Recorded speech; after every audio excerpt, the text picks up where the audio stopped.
Hello guys, welcome back to my channel. তো এই এপিসোডের শুরুতে আমরা শিনকে দেখি যে মেডিসিন নেওয়ার জন্য মেডিকেল স্টাফে এসেছিল, আর যেহেতু সে লাঞ্চ করেনি তাই ইফাই তাকে নিয়ে চিন্তা হচ্ছিল অ্যান্ড যে পুরো অফিসে তাকে খুঁজে যাচ্ছিল। যখন সেখানে শিন আসে, ইফাই তাকে রেখে বলে কাজের মাঝে তুমি বাইরে কেন গিয়েছিলে, আর সে এমনভাবে রেগে তাকে বলছিল যেমন কি সে সত্যি শিনের উপর অনেক বেশি রেগে গিয়েছে। বাট এমনটা তো একদমই ছিল না। অ্যাকচুয়ালি সে সমস্ত এমপ্লয়ের সামনে বকা দিচ্ছিল, কারণ যদি তারা এভাবে তাকে রেগে যেতে দেখে তাহলে কখনোই আর সিনকে কোনো কাজে বাইরে পাঠাবে না।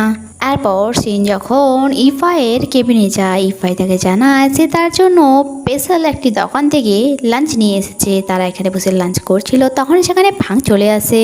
তাই সিন বাইরে চলে আসে, এখানে বাংও আসে। বাং সিন আর ইফাইয়ের সাথে কথা বলার জন্য তাদেরকে বাইরে নিয়ে যায়। অন্যদিকে আমরা চ্যাংইয়নকে দেখি যে রেডি হয়ে অফিসে যাওয়ার জন্য বেরোচ্ছিল। অ্যাকচুয়ালি সে ইউর জন্য ওই অফিসেই ফায়ার ডিপার্টমেন্টে জব খুঁজে নিয়েছিল।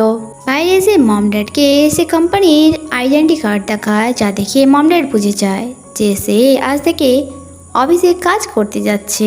ইভেন তো ওই মেয়ের জন্য যাকে সে লাইক করা শুরু করেছে, আর ওই মেয়ে সেখানেই কাজ করে। এরপর যখন সে কোম্পানিতে আসে, লিফট থেকে বেরোনোর সময় ইউ তাকে দেখে নেয় আর তাকে ইগনোর করে সেখান থেকে চলে যায়। চ্যাংইয়ন এখানে তার মমকে ক্লিনার স্কিপারের কাজ করতে দেখে সেভাবে হয়তো এটা তার মমের ফ্রেন্ড হবে, বাট এটা তো তার মমই ছিল।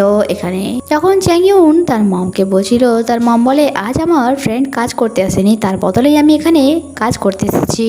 এরপর তিনি কাজে চলে যায়। আর চ্যাংইয়ন কাজ করছিল, বারবার ইউর ডিপার্টমেন্টের দিকে দেখে রাখছিল যে ইউ ডিপার্টমেন্ট থেকে বেরোচ্ছে কিনা। বাট যখন সে তাকে দেখতে পেল, দুর্ভাগ্য তার যে তার সিনিয়ররা তাকে তার কাছে যেতে দেয়নি। কাজ শেষে চ্যাংইয়ন তাড়াতাড়ি করে এক পার্কে যায়, যেখানে ইউ তার কোনো সিনিয়রের সাথে জগিং করছিল।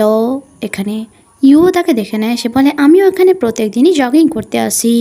মিটিংয়ের জন্য যাচ্ছিল, বাট সে শিনের আসার অপেক্ষা করছিল আর বাহানা লাগায় যে আমার কোনো ডকুমেন্টস হারিয়ে গিয়েছে। আর যখন শিন আসে তারা একসাথে মিটিংয়ের জন্য যায়।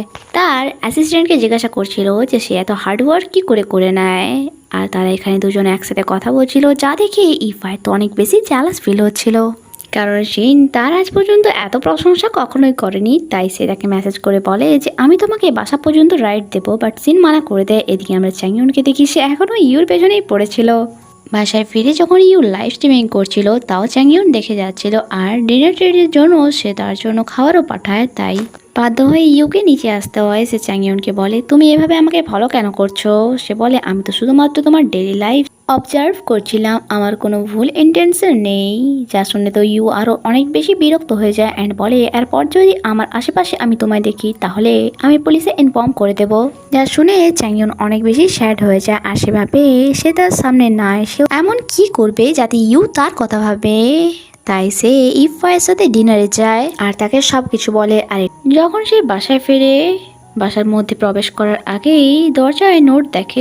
এদিকে চ্যাংইয়ন যখন বাসায় আসে, তার প্যারেন্টস তাকে ইউর ব্যাপারে জিজ্ঞাসা করে, কারণ মমদের চিন্তা ছিল যে চ্যাংইয়ন যে মেয়েকে পছন্দ করে তার ব্যাকগ্রাউন্ড কেমন। বাট এটা শুনে চ্যাংইয়ন একটু ইরিটেট হয়ে বলেই দেয় যে সে কাজে অনেক বেশি বিজি থাকে আর তার খুব তাড়াতাড়ি প্রমোশন হতে চলেছে আর সে চিফ হয়ে যাবে। যা শুনে তো তার প্যারেন্টস অনেক খুশি হয়ে যায়। নেক্সট মর্নিং আমরা দেখি সিন লেট করে উঠেছিল, কারণ সে সারা রাত জেগে রিপোর্ট পড়ছিল। আর আজ তাকে অফিসের জন্য ড্রপ করছিল ইফাই, বাট সে তো কারেই ঘুমিয়ে গিয়েছিল।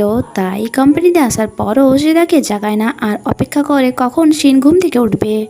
কিছুক্ষণ কেটে যায়, আর যখন শিনের ঘুম ভাঙে সে ইফাইকে বকা দেয় তুমি আমাকে ডাকলে না কেন। সে বলে ঘুমানো অবস্থায় অনেক বেশি কিউর লাগছিল, তাই আমি তোমাকে জাগাতেই পারিনি। এরপর সে সেখান থেকে চলে যায় আর তাকে যেতে ফাঙ্গও দেখে নেয়। তাই সে শিনকে একা কথা বলতে ডাকে, যেখানে সে তাকে বলে আমি তোমাকে জবে এই জন্য জয়েন করিয়েছিলাম যে তুমি এই জবটির জন্য যোগ্য, বাট এখানে তো তুমি আমার কোম্পানির হেল্প করার জায়গায় ইফাইয়ের কোম্পানিকে হেল্প করছো। আর তাকে এটাও বলে যে ইফাইয়ের থেকে বেঁচে থেকো, কারণ সে নিজের ট্রিকের দ্বারা লোকেদের ট্র্যাক করতে অনেক বেশি পারদর্শী। যা শুনে সেও রিয়েলাইজ করে যে সত্যিই তো ইফাই তাকে শুধুমাত্র কাজের জন্যই ইউজ করছে। তাই সে সারাদিন ইফাইয়ের সাথে কোনো রকম কথাও বলে না। এদিকে আমরা চ্যাংইয়নকে দেখি, যেহেতু ইউ তাকে বলেছিল আমি যেন তোমাকে আমার আশেপাশেও না দেখি, তাই সে ডেলিভারি বয়ের হাত দিয়ে নানান রকম গিফট পাঠাচ্ছিল, তাই সারাদিন ইউ তাকে ভুলতেই পারে না। এদিকে বাসাতে ইফাই সিনের আসার অপেক্ষা করছিল। অনেক রাত হয়ে গিয়েছিল, তাই সে তাকে মেসেজ করে, বাট সিন তার মেসেজে রিপ্লাই করে না। সিন তো অফিসে ছিল, যে ওভারটাইম ডিউটি করছিল আজ।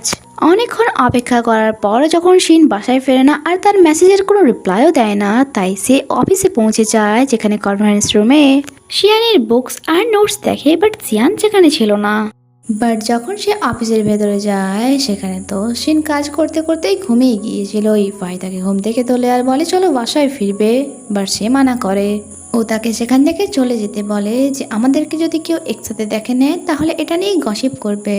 ইফাই বাইরেই সেখানে ঘুমিয়ে যায়। নেক্সট ডে শিনে যখন ঘুম ভাঙে, সে দেখে মিটিং এর জন্য সে লেট করে ফেলেছে। যখন সে মিটিং এ পৌঁছয়, ফাং তাকে রেকর্ড চায়, বাট সিন তো রেকর্ডের ফাইল তৈরি করেনি, কারণ সে ঘুমিয়ে গিয়েছিল। আর এটা সে ফাংকে বলতেই যাচ্ছিল, তার আগেই ইফাই তাকে একটি ফাইল দিয়ে বলে এটা তুমি আমার কাছে ভুলে গিয়েছিলে।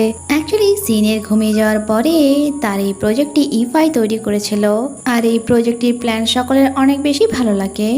এরপর আমরা ইফাইকে দেখি, যেখানে তার সেক্রেটারি তাকে বলছিল এইবার আপনি আপনার কাজের ক্রেডিট সিনকে কেন নিতে দিলেন। তখন সেখানে সিন চলে আসে, সেক্রেটারি সেখান থেকে চলে যায়। সিন ইফাইকে থ্যাঙ্কস বলে তার হেল্প করার জন্য, আর এটাও জিজ্ঞাসা করে তোমার কাছে এই ফাইলটি কি করে এলো। সে বলে তুমি যখন ঘুমিয়ে গিয়েছিলে তখন আমি ওই রেকর্ডের ফটো নিয়ে নিয়েছিলাম, যাতে আমি ওটার হার্ড কপি পরে বের করতে পারি।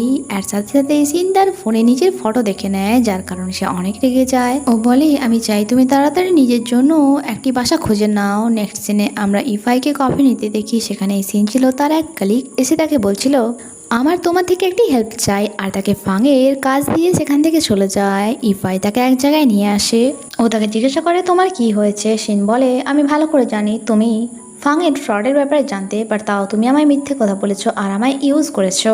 ইফাই তাকে বোঝায় হতে পারে তুমি বাকি এমপ্লয়ীদের হেল্প করো, বাট যখন সকলের স্যালারি আসবে কেউ তাদের বোনাস তোমায় দেবে না। আর সে সিনের মুড ঠিক করার জন্য একটি পোয়েম গায়, আর যা শুনে তো সিনও খুশি হয়ে যায়। যখন সিন নিচে আসে, তার আবারও নিজের এক্সের সাথে দেখা হয়, আর তার এক্স তাকে দেখে এমনভাবে চলে যাচ্ছিল যেমন কি সে এখনও তার পিছনে পাগল লাড্ডু হয়ে আছে। তাই সিন তাকে আটকায় অ্যান্ড বলে এটা একটা ওয়ার্ক প্লেস, তাই এখানে এভাবে বিহেভ করবে না। এমনিতেও আমাদের ব্রেকআপ হয়ে গিয়েছে অ্যান্ড এখন আমরা রিলেশনশিপে নেই, আমরা একে অপরের শত্রু নই, তাই ওয়ার্ক প্লেসে এমন বিহেভ করবে না। বাঙ্গু তার কথায় এগ্রি করে। এদিকে আমরা লুকে দেখি যে দাঙ্গিওর জন্য অপেক্ষা করছিল, তখনই তার কাছে কারোর কল আসে আর তাকে কোম্পানির লসের ব্যাপারে বলে, যা শুনে তো সে অনেক বেশি ভেঙে পড়ে। দাঙ্গিও তার কাছে আসে, তাই সে নিজেকে নর্মাল দেখায় আর দাঙ্গিওকে লাঞ্চের জন্য নিয়ে যায়। এদিকে অফিসে ফাং সিনের সাথে কথা বলতে তাকে সাইডে নিয়ে যায়, যেখানে সে তাকে বলে কাল থেকে তুমি অফিস জয়েন করতে পারো, ইভেন তো ফাইন্যান্সিয়াল ইস্যুতে যে সমস্ত মিটিং হয় তাও তুমি অ্যাটেন্ড করতে পারবে। যা শুনে তো সে খুশি হয়ে যায়। এদিকে চ্যাংইউন যে ইউর অফিসের বাইরে তার জন্য অপেক্ষা করছিল ফ্লাওয়ার নিয়ে, যখন ইউ সেখানে আসে তাকে ফ্লাওয়ার দেয়, বাট ইউ সেটা নেয় না।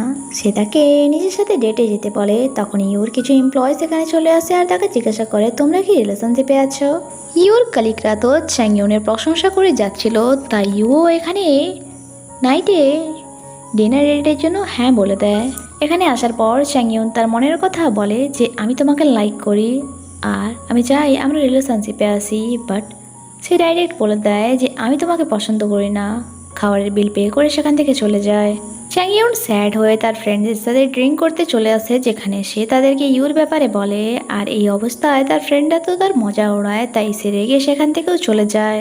ইফাই যখন বাসায় ফিরে সে দেখে সে ডিনার বানাচ্ছে, আর সেটাও দেখে সে কারোর জন্য টিফিনে প্যাক করছিল, যা দেখে সে একটু রেগে যায় আর এটা ভাবে হয়তো তাকে ছাড়াও সে অন্য কারোর জন্য ডিনার বানাচ্ছে। বাট যখন রুমে যায় সে দেখে সিন তো তার জন্য আগেই ডিনার রেখে দিয়েছিল, তাই বাইরে এসে সে তাকে থ্যাঙ্কস বলে।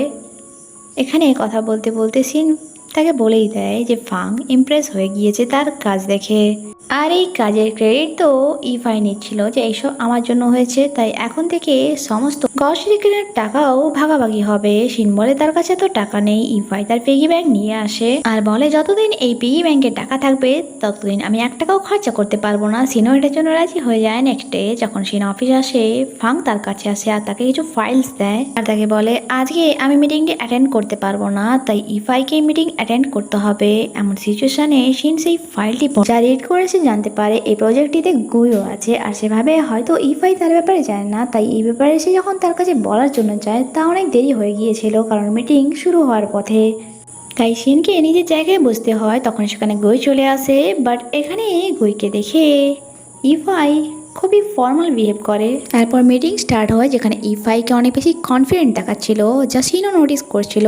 মিটিং শেষে ইফাই গুইকে কোম্পানির লাঞ্চের জন্য ইনভাইট করে, বাট সে মানা করে সেখান থেকে চলে যায়। তারপর আমরা ইফাই অ্যান্ড তার সেক্রেটারি ও শিনকে একসাথে দেখি, যেখানে তারা গেম খেলছিল। তখনই শিনের ফোনে মেসেজ আসে, আর তার ফোনটা চেক করার আগেই ইফাই বলে দেয় হয়তো এটা গুই মেসেজ করেছে, আর সত্যি সত্যি গুই মেসেজ করেছিল তাকে, যেটাকে লিখেছিল তুমি কি ইফাইকে লাইক করো। আর তার এভাবে বারবার মেসেজ করার কারণে গেমে ডিস্টার্ব হচ্ছিল, তাই ইফাই তার থেকে ফোন নিয়ে নেয় আর নিজেই টাইপ করা শুরু করে, যেখানে সে নিজেরই প্রশংসা করে যাচ্ছিল। সিন তাই নিজের ফোন আবারও তার থেকে নিয়ে নেয়, যেখানে গুই তাকে মেসেজ করেছিল নিজের খেয়াল রাখবে আর ইফাইয়ের ভালোবাসা বেশি ডুবে যেও না।